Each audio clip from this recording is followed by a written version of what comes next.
everybody. Welcome to Tuesday Night Worship. Would you stand and let's sing together tonight? All right, there. There you go. Okay.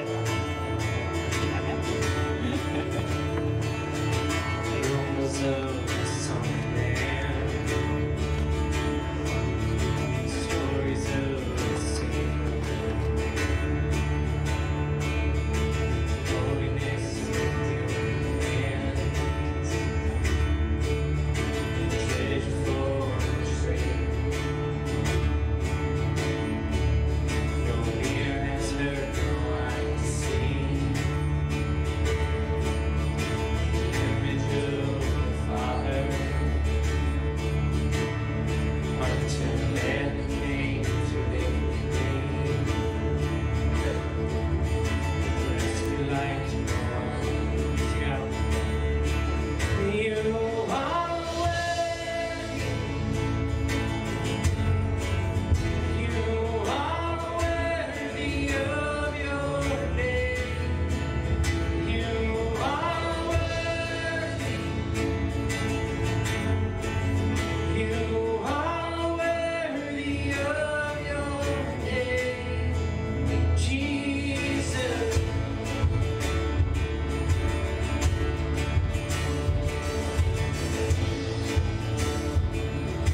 And I pray that the message tonight is your words, God, that you can touch every heart here and let them hear exactly what it is you want them to hear for their lives tonight. In your name I pray. Amen. Go ahead and have a seat. Our friend Natalie is going to come up right now and share a little bit about the fall retreat and hopefully get you guys excited for that experience that's coming up.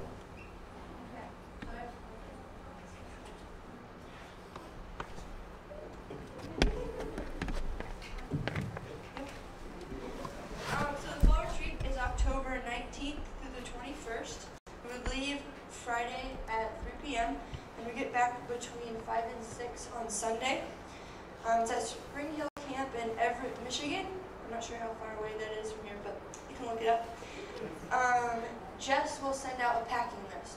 So we'll be sleeping in these really cool little cabins, and then you have bunk beds, and there's like a shared bathroom thing, but it's really nice to, there's a girls one and then a separate guys one, but it's really nice so that you can get connected with the different girls and guys of CCH. Let's see what else we got. There's 3 meals a day in the cafeteria, so you don't have to worry about like bringing your own food or buying food. That's included in the price.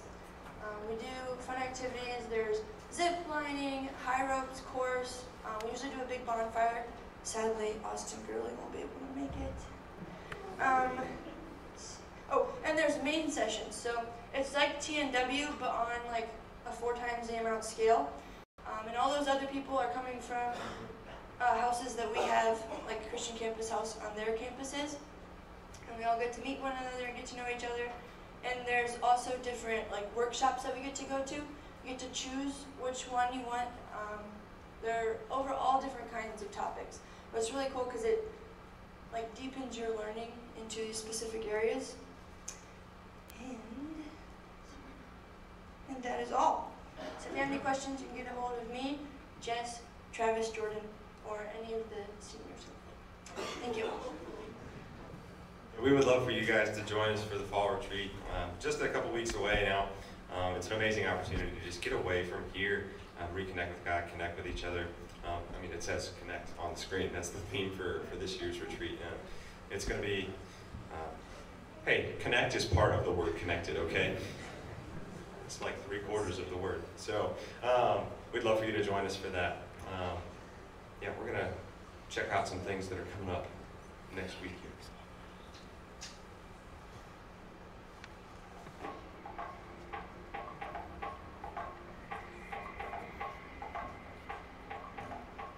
Hey, we have a sweet opportunity for you to meet international students and serve them. Wednesdays at 7 o'clock, we're going to be giving rides to Walmart to international students that don't have transportation to get there. So if you're interested, see Payne or Tanner to accompany them on rides to Walmart for international students.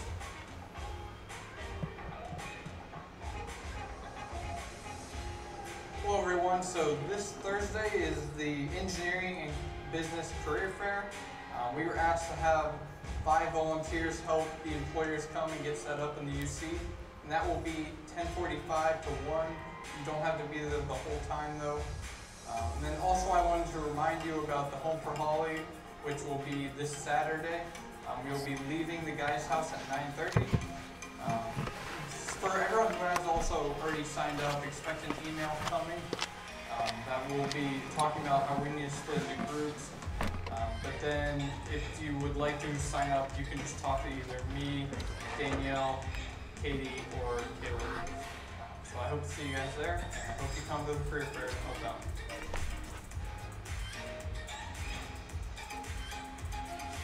Hey, this Sunday we're going to be we're actually teaming up with Sunlight, so we're going to be going with them. Meeting here at 4 o'clock. You probably have to pay for yourself. It'll be close to $6 or $7. And we hope to see you there. It'll be a lot of fun.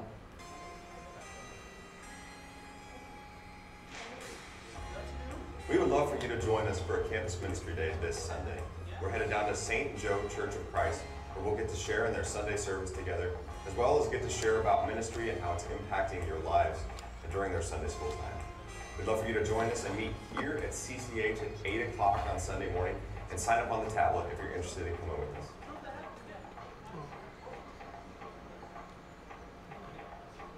Hey everybody, we have family dinner coming up next Monday, October 1st at 6 p.m.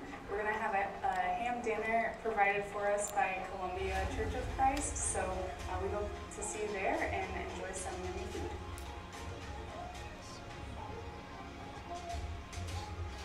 The lifting group for our CCH guys.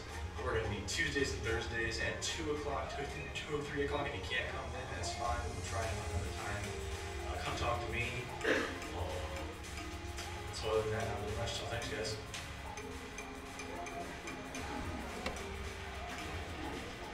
Hey everyone, we're really excited about homecoming week, and there are some activities that we want you guys to sign up for. That would either be the lip sync battle, dodgeball, or wiffle ball. If you're interested in any of those activities, please sign up on the tablets as they're going by today. Also, don't forget that we're going to have tailgating that Saturday, October 6th at 11 o'clock, and we hope to see you there.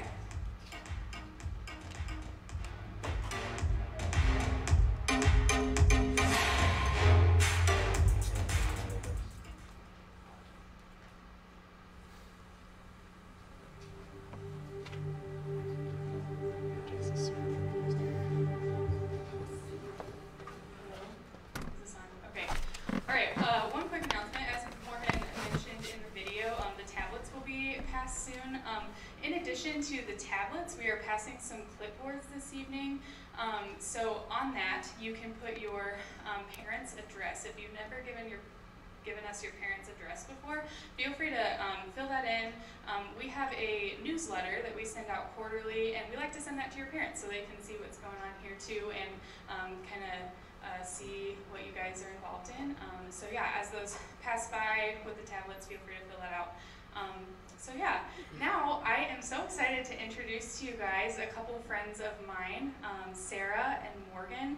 They are from an organization called One Plus God, and they have just some really cool opportunities and stories to share with you guys. So give them a big round of applause as they come up here. So this is Sarah and this is Morgan, and they're going to share for a moment here with you guys.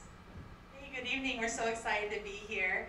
Like she said, we're from One Plus God Ministries. We're a nonprofit mission organization, which means that we go all over the world and take people on short-term mission trips. Have any of you guys ever been on a short-term mission trip before? A couple. So you guys know that it's super impactful. It changes your whole perspective. So that's what we do. And when you walked in, we gave you one of these cards. So this kind of tells a lot about what we're doing. But I wanted to introduce you to Morgan. So Morgan's pretty awesome. She just recently spent 3 months in Thailand as an intern. And then she came back, and she's gonna tell you all about it, but now she's going again for a whole another year because the Lord has called her, and she's just going. Like, just like the Bible says go, she's going. And so it's pretty exciting, and she's gonna tell you a little bit about her experience in Thailand. And we have a really cool offer with if you would like to go on a short-term mission trip with our organization, One Plus God, you can go this summer. And if you go and complete the trip, then you do get a scholarship for your university. So if you would like to know more about that, just come talk to us at the table. So here's Morgan. Hello. I'm so excited to be with all of you guys here tonight. I'm not gonna lie, I'm nervous. I always get nervous with the microphone, but first of all, just want to tell you a little bit about myself and just like where I came from, and I just want to simply just share with you my heart. So I'm 23 years old. And I have just the most amazing family in the world. I have a daddy who is a pastor of Word of Life Christian Center in Marion, Ohio, and it's an inner city church along with my mom. And then also I have a twin brother, Michael, and then also younger brother, Matthew. So Michael just got out of the Marine Corps for 4 years, and my little brother, Matthew, is now going into the Air Force. So I have a military family. But growing up, as a PK, just like stamped on your forehead, and also a homeschooler, I lived a pretty conservative life. And I have to say though, I really am blessed by that. And I asked the Lord into my heart to be my Lord and Savior only at 5 years old. And so at the age of 13, I felt called to be a missionary. And I honestly didn't know how, when, or where. God just put that in my heart, and I just felt called to be a missionary. At the age of 21, I got in a serious relationship with a guy, and I got pretty serious, and then all of a sudden just called me up one day and just decided to break it off, and never heard from him since. So during that time, It was just really heartbreaking for me, and so just to go through that. So during that time, I spent 5 months just crying and just praying, and I just will never forget what my daddy told me. And he said, Morgan, you cannot live for your life just waiting on the one. You have to be the one that God has called you to be. And so that's just kind of what I want to share with you guys tonight, and being the one that God has called you to be. And sometimes God just shakes your life just upside down, you know, can just take it all apart, you know, and even though it doesn't feel good, it's for our good, for His glory. And so, but I knew God wanted me to go into missions, so I started praying, and I'm like, God, I just don't know where or how or when. And actually, after 5 months, the trip to Thailand came up, and I was like, absolutely not.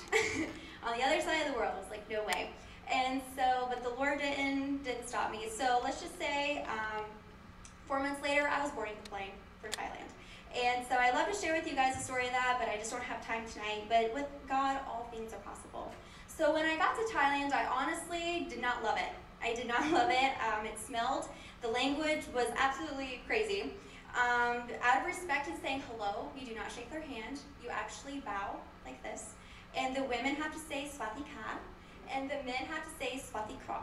And so I learned that pretty quickly. And we walked in the heat, and we got to see the open idol worship. And right there, that is when God just broke me. And I realized that I have the true living Savior inside of me, and these people know nothing about Jesus. They know nothing. And so in the States, I feel so like uneducated about the Bible. I want to learn so much more. But when I was there, I felt so guilty for knowing so much. And there I was just standing there, not being able to tell them that Jesus is the way and the truth and the life. And so I get to live in heaven in eternity while these people are just going to hell right now because they have no hope. And so, you know, it was really heartbreaking for me. So, you know, in America, we have our air conditioning. You know, I have my car. I can jump in and go get a milkshake, you know, anytime I want. I can go to church 3 times a week on a comfy pew. But I thought, what good has it done these people? What good has it done them? And to make matters worse, for lunch, we drove right by a McDonald's, and we had to go to the seafood court. And I hate seafood. And so my day was just getting worse and worse. But then as we traveled to the Karen State, which is Burma, it's right outside of Thailand, so we had to fly to Chiang Mai. My daddy was able to go with me for 10 days when I was there. And so the first hotel we went to had rat droppings on it, so I just had to wipe that off. And then the second bed, it looked so nice. I ran right up to it, jumped on it, about broke my back in the bed. It was just nothing but a complete piece of wood with a sheet on it. And then the third bed that we got to was nothing but just, it was a hut. And so it was on the floor, and I used my backpack as a pillow. So I believe the Lord was just preparing us, you know, as we were traveling further and further. But also, the toilet situation was a lot worse, so I'm not going to go into that. But, and then lo and behold, when we got to the jungle, I ended up getting the retarded rooster. In our hut, it would literally go like, 4 in the morning. Are you kidding me? For 3 hours straight. So I was not really excited about that. But also, though, seeing the simplicity of how they live, I realized that it really, truly is what the Lord does on the inside. It's not about the material things that we have. You know, it's about what the Lord does inside of our hearts. And back there is a picture on there, and it's a picture of a rice field. And the Lord spoke to me and said, how many people do you see out in that rice field? And I was like, none, Lord. I don't see none. The harvest is plentiful, but the laborers are few. He said, see all those pieces of rice? They each represent a lost soul. And will you give me just 1 year here? Just 1 year. I hurried and shook out my gaze and took a picture, and then we just took off. And it just kind of just stopped there, you know. But you see in the picture, there's no, if only there was a harvest. That's not the question. The question is, will you labor? The harvest is full, it's ready, but it's will you labor? And so before my daddy flew back, we got to also ride an elephant. And forget about my greatest fear, riding a hot air balloon, okay? It was riding an elephant after that. And it was a true miracle that I'm here tonight, because riding that elephant, I literally thought I was gonna fall off that elephant. And we didn't go through just like this little stream. We literally went through like a river, okay? It was a river. I was like, our elephant's not going through that. And it literally did. And then the man was asking us, like, would you like to buy a banana? You know, he's like, banana? We're like, no, we're not feeding this elephant. And sure enough, the elephant was getting off the path, and there was like a sheer drop off trying to reach the elephant. We're like, go back, we'll buy it 2 or 3 bananas, you know? And so that was just quite an experience, but you know, just thinking about having to jump off an elephant. But goodness, just thank the Lord that I'm back here safely. So going back to Bangkok, I got to teach in the elementary schools about Jesus Christ, and they would pray to Buddha every morning at 8 in the morning. And then after that, I would start my day, and we would get to tell them about Jesus, and that He is the way, and He's the true meaning of Christmas.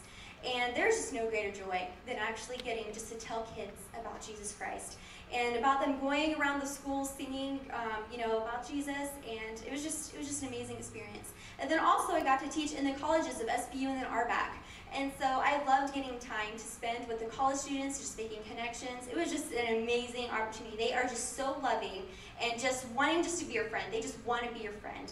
And I just loved getting to teach there, and never going to college in my life. Here I was teaching in it. And I was just like, wow, God. And so coming back to America, though, was one of the hardest things for me.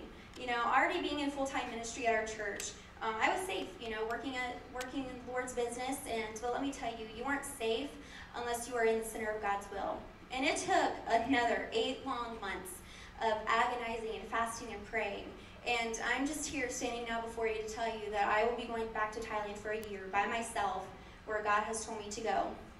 It isn't easy, you know, but there is nothing greater than true joy when you obey the Lord.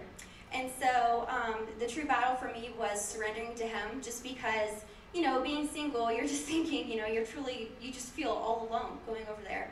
You aren't prepared, but all along, God can use you where you're at for His glory. So tonight, I just have to say, we have to ask ourselves, since when in the Bible do we see Christians wait until there's just a big number, then they go out and make a difference? You know, because it was one who stood up, it was one who built, it was one who was a watchman, one who fought with a sling, one who walked down the aisle. It was one who entered the lion's den, and one who prayed till he saw a cloud the size of a man's hand. And it was one who entered into the lion's den, and one who said, yes, Lord, send me. So like Matthew 5:16 says, be the one to let your light shine. Every believer, be mission-minded, you know, every day and everywhere. And that is what One Plus God is all about. Because if it's you and God, and one of you is God, then what can stop you? You know, so I just want to encourage you all tonight, just no matter what happens in your life, no matter if so-and-so isn't serving the Lord, you know, or so-and-so said this, and, you know, we have to purpose in each of our own hearts to serve God, no matter what. And be who God has called you to be. And this mission trip, honestly, has changed my life. It really has. And I'm not saying this just like for every one of you just to stop everything and go to Thailand. I'm not saying that. But yeah, I'm saying right here, right now, you know, you can be mission-minded. Don't lose sight of why God put you here on this earth. Don't lose sight of that. He put you here for a purpose. You know, mission trips help us get our focus back of pointing people to Jesus Christ, and to help us keep an eternal perspective. There's a flyer back there, June 13th through July 2nd. You're doing a Papua and Thailand trip, and I will be waiting there for the team that's going to be coming on that trip. I'll already be living there, so I will get to show you all around for those who are coming. And if you want to know more about this, please speak to me. I would love to connect with all of you, get your name and your number, and talk to you all about that. And so I just want to say thank you all for just letting me share my heart tonight. And here's just actually like a short slide, a video of what I made on my mission trip.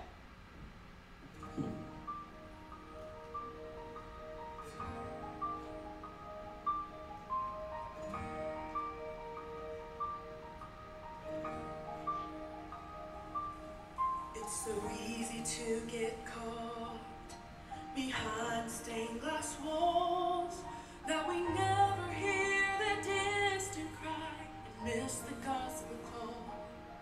But He has called us to a purpose much greater than ourselves.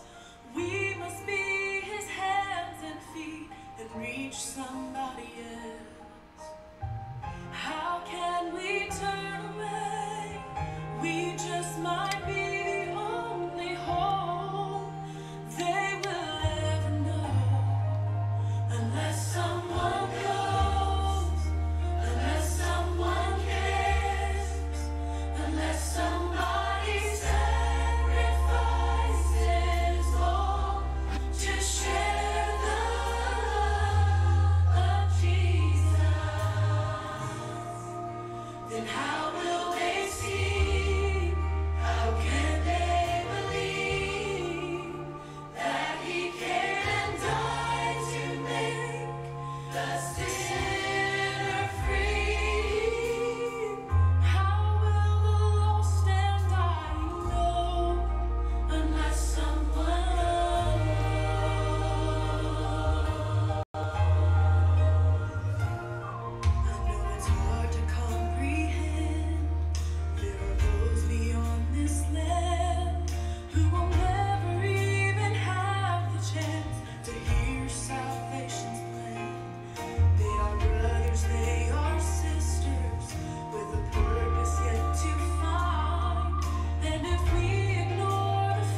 you guys stand together as we get ready to sing again?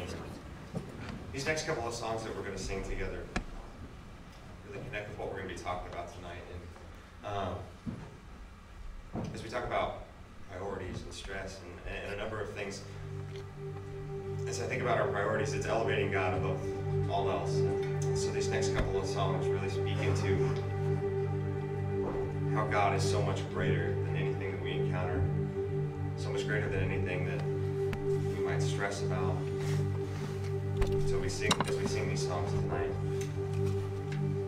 sing them as a prayer directly to God, speaking into how great He truly is.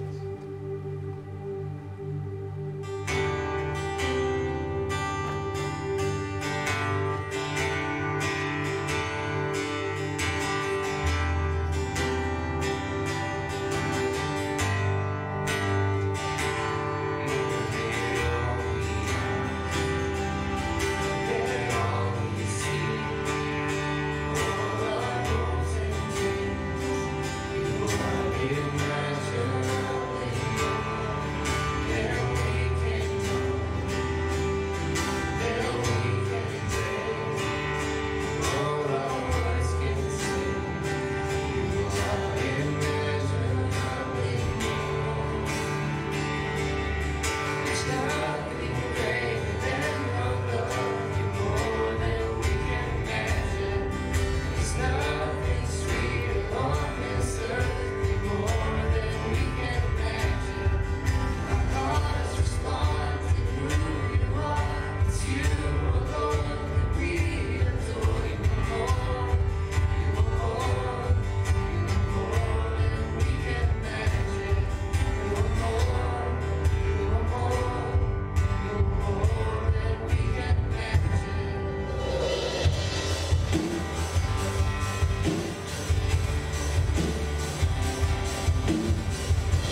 for being who you are, being so indescribable, being the one who has no other name, who's so much greater than we can ever imagine, Lord. I thank you so much for that. Lord, I pray that as the message is given tonight, that our hearts are open, Lord, and willing to receive, and our minds are focused on you. Amen. Go ahead and have a seat. Hey, I just learned one small correction to the announcement video, and that is if you go to Corn Maze on Sunday, Sunlight's paying for trying students. So that's what they communicate with the people at Sunlight. So sweet, you don't have to pay, so you ought to go. Anybody have one of these like in your room? What's this thing called? Stress ball. Yeah, so in my office it's not really a stress ball. It's more just like what we throw at people, like Kyle throws it at me all the time. You know. And he aims for the face, you know, like no mercy at all. But have you guys had like any stress in the last week or two? Yeah, like first round of your exams, maybe projects due. I know all your seniors are talking about like, you know, these meetings you're having, and like seniors not even supposed to be this crazy this early, but it seems like all of you it is. What are some things? So I get stressed. Stress is like one of those things I've battled with, just stress and anxiety. And I just share a little story. 2 weeks ago, I'm at home and I get a text from Marie. Marie's our bookkeeper for our ministry. She works part-time, great woman. She's a widow, lives by herself, has a big property. And she texts me and says, hey, would CCH have some students who could come help me trim bushes and trim this, and she just gave like this long list. And I want you to know that like I have kind of waited for her to ask for help. Just know she's a widow and she's all this property, and I kind of offered here and there, and so she finally asks. But instantly while I'm reading this text, stress, anxiety just builds up inside me. Because I'm going, oh my, I feel like I'm spinning like so many plates and I'm organizing so many things, and we've got like a couple other service projects going on already. I don't know if we have students. I really want to help. I really want us to help and be able to serve. I don't want to let her down, and all these like thoughts like go through my mind like this fast. And I turn to my wife and I'm like, I'm feeling stressed like right now, like building up inside of me. And though I want to help, it is a great thing, and I want to thank Payne and Caleb and kind of there's a whole bunch of you that went this last Saturday and blessed and served Marie. And I passed it off to Payne and the community service team like took it and ran. But like my first reaction was like this stress, right? So what stresses you? You give me some feedback. Studying for the FE. Like that's just such a huge exam. And you have like months to do it, and it's hanging over your head, right? Fundamentals engineering test. Big deal to civils. Sorry for those that didn't know. Other things. What brings stress? Career fair. Career fair. Good. Exactly. Good. The career fair, because you want to meet companies and you want to get an internship, and the seniors, they're going, oh my, this is a big deal. This is my last career fair. I need to land a job, you know? Other things. Graduation. Like the end of could be education, and the real world starts after that, right? Like then you're kind of like adulting, kind of growing up, you know, and yeah. You ever find that problems or assignments that you have that you can't figure out the problem, the answer to it, you know what I mean? You just can't, you know, and you just keep working, you can't get there. Or there's an outcome, there's a preferred outcome you have in a situation, and you don't know how to get to that preferred outcome. How about that? How about letting people down? Does that ever stress you out? Like in my little story there, I really sensed a little bit was, I was stressed because I didn't want to let Marie down. You ever feel stressed there? We feel stress and anxiety in like so many ways. I want to ask you another question, and that is, have you ever asked when you were stressed, why am I stressed? We look at the what I'm stressed at, And sometimes we think it's all circumstantial. We think it's the scenario. It's that he gives us too much homework. There's too, I've got too many classes asking too many things all at the same time. And we look at the what I'm stressed out, but the why am I stressed right now? Like, what is going on in me? We're gonna table that question for just a second because we'll get back to there. But I want to introduce you to two of Jesus' friends, two ladies named Mary and Martha, or Martha and Mary, because I think Martha's older than Mary. We really don't know, but Martha kind of seems like the firstborn. But these are two sisters, okay? And we're going to read this story here in Luke chapter 10, and you can follow along on the screen here. It says, as Jesus and his disciples were on their way, he came to a village where a woman named Martha opened her home to him. She had a sister named Mary, who sat at the Lord's feet listening to what he said. But Martha was distracted by all of the preparation that had to be made. She came to him, Jesus that is, and asked him, Lord, don't you care that my sister has left me to do the work by myself? Tell her to help me. Martha, Martha, the Lord answered, you are worried and upset about many things, but few things are needed, or indeed only one. Mary has chosen what is better, and it will not be taken away from her. You hear it in Martha's voice. Martha is stressed. What's she stressed about? Man, there's a crisis in the kitchen. She's got a meal to make. She's got preparations for her guests. We know it's Jesus and his disciples. We don't know if there's other people, but she's got an important guest. And she I don't know, I relate to her. Like, I got some type 1 personalities rolling around, the perfectionist, the time-oriented, the competitive, the wanted to be great, like the task list. I mean, that's Martha right here to a T. Anybody else like that? Raise your hand. Yeah, good number of you. Yeah, that's why you're here. And that's why you're in college, right? You're driven, and that's Martha. She sees the things that need to get done, and she is stressed because she sees that she's not getting it all done, and she looks at her sister Mary and is like, you know Martha's been like sitting in the corner trying to catch Mary's eye going, hey, like, come out. Finally, she just goes up to Jesus. And what does she do? She goes to Jesus and says, can you fix my problem? You ever do that? You ever ask that question? Yeah? Can you help me pass this test, this exam? Right? Can you help me feel better? God, can you help me land a job? Like God, can you fix my problems? Like, I've got this stress, and if you just snap, I know you can snap your finger, God, and just like take it away. And Martha goes up to Jesus and says, fix my problem, get Mary in the kitchen so she can help me out. And Jesus' words, they strike me as kind of odd. You know what I mean? And I think there's so much to it. He says, like, Mary has chosen the right place to be. Now what that does is, I get it. I get it that Jesus is only on earth. His ministry is only 3 years, and then he's gone, right? And so in many ways, all throughout his ministry, he is superior to everything else. I get that. But what I don't get is the fact that dinner has to be made. Like, if Martha was there, who's cooking the dinner? Right? So is Jesus saying that dinner's not important? You're laughing over here. You need to just settle down, all right? I don't even know what I said or did, or maybe it's just you, like, there we go.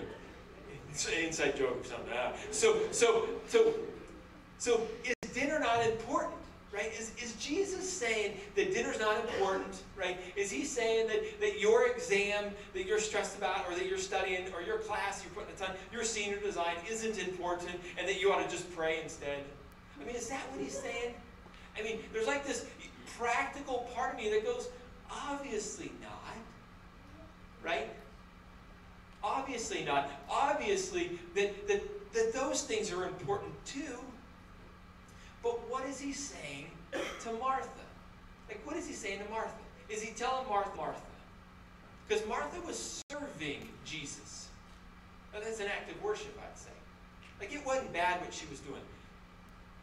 What he was saying to Martha is that while you're in the kitchen, serving and working, you should be at my feet.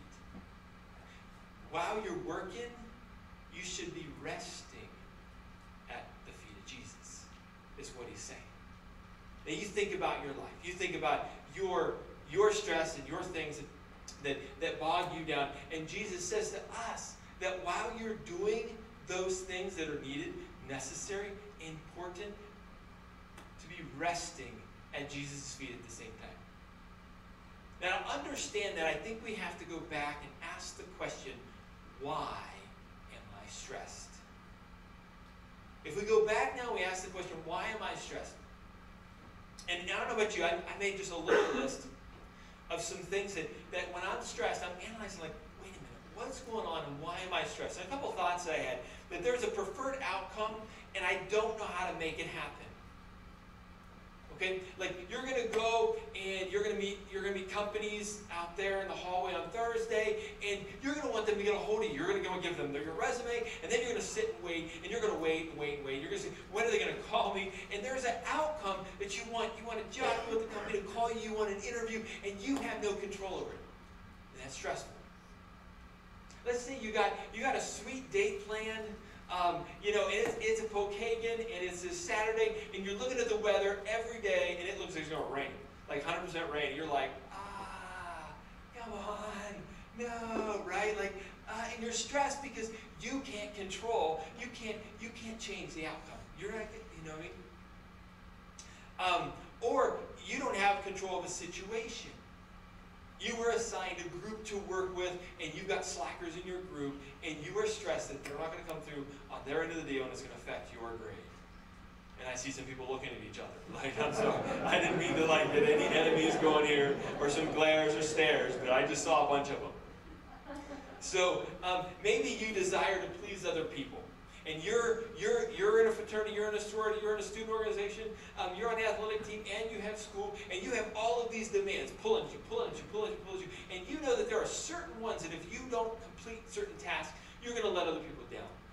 And that just adds stress to it, to your life. Or you have expectations on yourself. You apply pressure on yourself, right? Typical type A personality, and the pressure's on you because you have expectations to be here in all of your classes, right? And to be excellent in every area of your life. And then all of a sudden one drops down, and that's stressful. So why are we stressed? And as I analyze myself, as I look at Martha, as I look at Jesus' response to Martha and all of her worries and all of her distractions, there's two thoughts that come to mind. The first one, get this. The first one is this. Is stress is caused by a desire to control. That word control. Every one of the situations I have, every one of the situations that I feel stress under, they almost all boil back to control. I want control, and I don't have control. Right? Martha had it all planned out. She had dinner. She knew how it was going to work. She had the time frame. She had the checklist on the refrigerator. She was checking off. But she reached the point where she saw where she was at. And she looked at the time, and she knew she needed to be this far along in the process of getting dinner ready. And she was stressed. And she couldn't control it. She didn't have the help to get from here to here. And it boils down to control. It boils down to this idea of control. It's up to me to make it happen. It's up to me to make the shot. It's up to me to perform. And so much is on me to make something happen. I have to succeed. But there's a piece in the puzzle that really I don't have control of the outcome. You can study like crazy for that exam, but you know that professor could throw a curveball, right? You don't know how hard that exam's going to be. I mean, you know it's going to be hard, but did I prepare or not? You know what I'm saying? And we stress because we don't know. We didn't write the test. We don't have all of the answers ahead of time. You know what I'm saying? You follow me? So what that does is the second thought that comes to mind here that I learn here is that stress. So the first one is stress causes a desire, or stress is caused by a desire to control. The second is to let go of control and invite Jesus into the stress. When Jesus, I believe, was saying to Martha, while you're in the kitchen, rest at my feet. he was saying to let go of control. Do your part. Do what you can do. And let me do the rest. And just think about that. Think about that with all of the areas that cause you the most anxiety and the most stress. My wife has like a little saying hung up in our kitchen. Like, do your best, God will take care of the rest. Isn't that cool? Like, do your best, God will take care of the rest. There's an element of letting go of control and trusting God that he's going to do what you can't do. You got to love King David in the Old Testament. King David, I mean, before he was king, while he was king, he was always at battle in so many of the Psalms. He wrote 73 Psalms. Those are songs, poems that we find in the book of Psalms. And they're written in a way that you just see his heart cry out to God. And in Psalm 25, he's under attack. Like there's an army, and I don't think we can relate to this one bit. That there are people, I don't care what video games you play, like they want to kill him. Okay? There's an army out there that wants to kill him. That their only mission is to take out the king. Like, do you realize, like, his life is at risk. And in Psalm 25, here is his prayer to God. And I think we just see his heart, and we see him letting go of control and inviting Jesus into his stress. And as you think about your stress, you read this, and you put yourself in here. He says, in you, Lord my God, I put my trust. I trust in you. Do not let me be put to shame, nor let my enemies triumph over me. No one who hopes in you will ever be put to shame. But shame will come to those who are treacherous without cause. Show me your ways, Lord. Teach me your paths. Guide me in your truth and teach me. For you are God, my Savior, and my hope is in you all day long. Four times in these 5 verses, David says, I put my trust, I put my hope in you. And you're not going to let me down. 4 times he says, I put my trust, I put my hope in you. He can't put his hope in himself. I mean, he's got a great army, but he still realizes his life's on the line.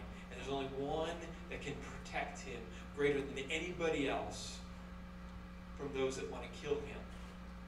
And that's a stressful situation, I can only imagine. Never been there. And that is God himself. And so we see that he puts his trust in his hope in God Almighty. And I think that when we let go of control, we identify and let go of it, and we put our trust in God to do what we cannot do, to make up the difference when we are here and we know we need to be here in a process or in a project, or to our trust in God. And when we do that, our stress level reduces. Now I'll ask you an honest question. Just be truthful with yourself. Do you want to give up your stress?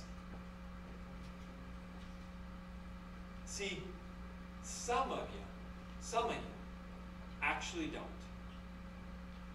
Because you walk around always stressed.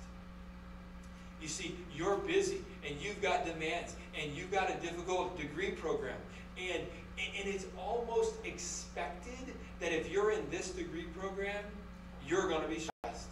And if you're not, there's something wrong with you. You must not be doing it. Some people don't want to give up the stress. It's a part of their identity. It's a part of who they are. It makes them feel important and significant, that they are always running 100 miles an hour and stressed. And if you're a believer of Jesus Christ, and he is your Lord and your Savior, it saddens me because you don't look any different than anybody else on campus. And Christ is not living through you. This verse I just found this morning in my quiet time in Galatians 2. Paul writes, I have been crucified with Christ, and I no longer live. Get this, but Christ lives in me. The life I now live in the body, I live by faith in the Son of God who loved me and gave himself for me. Christ gave himself for you so you don't have to live that way. So you can let him live in you and through you. Because wouldn't it be amazing if people saw Christ living in you and you handling those stresses and pressures different than other people? I brag on my wife, right? She graduated as a chemical engineer in 3.5 years. She's smart, but she learned her junior year that, and I don't know if we have any chemies here, I don't know if it's still this way, but you walk into the computer lab, and it is like intense, and everybody is always stressed and running and just working hard, and but they're just uptight. And she decided long ago, and her junior year, like, I'm not going to be that way. Like, I don't have to be. I can work hard, but it doesn't have to own me. And I'm going to surrender to God. I'll let him take care of the outcome. I'll do my best, but I don't need to be controlled by this environment that says you need to be stressed. You need to be uptight because you're a chemical engineer, and it's hard to be a chemical engineer. And so it's you get what I'm saying. She did it the other way around. I tell you what, she was more free, and her testimony grew, and people could see Christ living in her because stress wasn't living through her. And that is what Jesus was saying to Martha about while you're doing your work, why don't you rest at my feet? Why don't you trust in me? You know what I'm saying? So, you were given a piece of paper on your way in, and maybe a pen. Pull that out. Because stress is a real thing. And it's not that we should live a life that never has stress, but it's what do we do with our stress? Because Jesus wants to enter into our stress. And I'll ask you again to just be personal. No one's going to read this. But what gets you stressed? What causes you stress? What are you stressed about right now? What were you stressed about last week? Maybe you're good now, but next week you'll probably be stressed about for that same thing. I want you to write it down. You could write more than one thing down. You could write several things down. And as you do that, I want to challenge you this week to identify when you're stressed. Ask yourself, why am I stressed right now? Like, I feel the stress, I feel the anxiety. Not what am I stressed at, why am I stressed? And somehow I bet it'll come down to control, you being in charge. And I want to ask you to surrender that to God and say, God, I want to trust you to do what I can't do in this area. I'm going to do my best. I'm going to work my hardest. But I'm going to trust you to do what I can't do. And I think the cool part is that if we live that way, Christ will be living in us and through us in a way that other people will see it in you. And they'll see that you look different or that you've changed from last week. And at some point, they'll be tired of the rat race, and they'll look to you and go, how come you can do all these things, and you never seem to be bogged down and stressed like everybody else? And you'll have an opportunity to tell your story. And it's a story that points to Jesus, not yourself. Let's pray. God, we are human, and you have wired us in ways that are, we seek to do our best. We want to do our best. We want to succeed. We want to honor you, and all these things are so good and so great. But Lord, somehow our flesh gets tied into it, and we make it a little bit about ourselves, and we control it a little bit more than we can. And God, you want us to release control and surrender to you. These areas, classes, future, situations, tomorrow, that you want us to surrender in a way that lets you take charge. It's in Jesus' name we pray. Amen. As we stand together, we get ready to sing one more song. This is your invitation to do that. There's a few lines in this song that I think are really significant. One is just says, nothing matters more than just to sit here at your feet and worship you. And throughout the song, it lists all of these stresses. It lists sickness and hopeless situations. and even death or darkness or evil, all of those things can stress us out. But it's our job to let those things go. And part of the song says to come and consume, God, all that we are. We give you permission. Our hearts are yours. And that's our invitation to God to say we're giving up control and we're inviting you, Jesus, to take care of those things.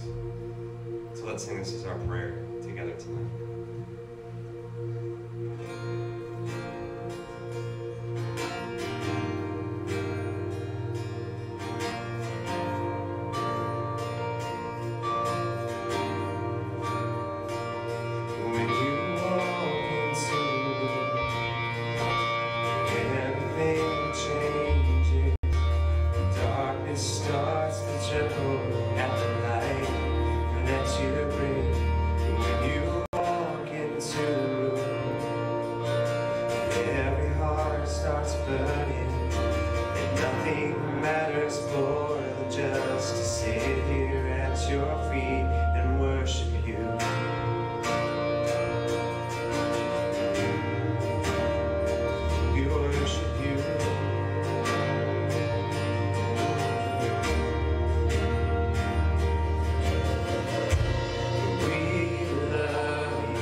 praise you for who you are.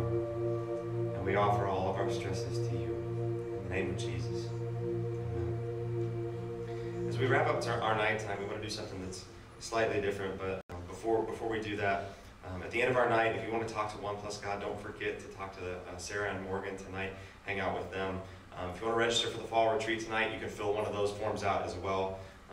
And if you want some information about our mission trip, stick around for a meeting right afterwards tonight. If you have any interest in going to either of our trips at all, even if your level is like 1%, that is more than 0, you should stick around for that meeting.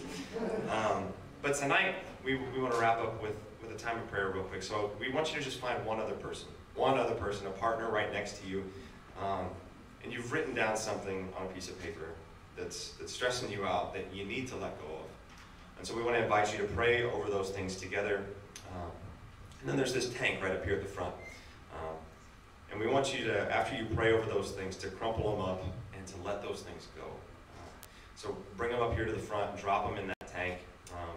And they're going to be destroyed. And Jesus is going to take those things. We want to offer those things to him. So after you're done praying and you've done that, you're dismissed to go grab a snack or to stick around for our mission trip meeting. But find somebody and pray together real quick as we wrap up.